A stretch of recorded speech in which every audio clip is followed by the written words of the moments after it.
চলতেছে। এইভাবে ধর্ষণ বিরোধী আন্দোলন করলে হবে না।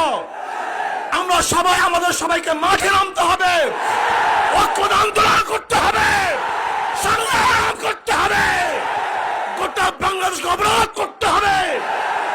যদি আমরা অবরোধ করতে পারি, আন্দোলন করতে পারি, তাহলে ধর্ষণ মুক্ত এক বাংলাদেশ আমরা দেখতে পারবো, খুনি মুক্ত এক বাংলাদেশ আমরা দেখতে পারবো, আমরা জেনা মুক্ত এক বাংলাদেশ দেখতে পারবো। আজকে ধর্ষণের বিরুদ্ধে আন্দোলন চলবে, কিন্তু জেনা বেবিচার চলবে, তাও হতে পারে না। একজন মেয়ের সাথে সম্পর্ক থাকে, যতদিন পর্যন্ত সম্পর্ক থাকে খুবই ভালো, যখন সম্পর্ক নষ্ট হয়ে যায় অমনি গিয়ে সেই মেয়ে ধর্ষণের মামলা হাঁটে। এই সমস্ত ফাইজলামি চলতে পারে না, চলতে দেওয়া হবে না। কাজে ধর্ষণ বন্ধ করুন, জেনা ব্যভিচার বন্ধ করুন, খুন বন্ধ করুন এবং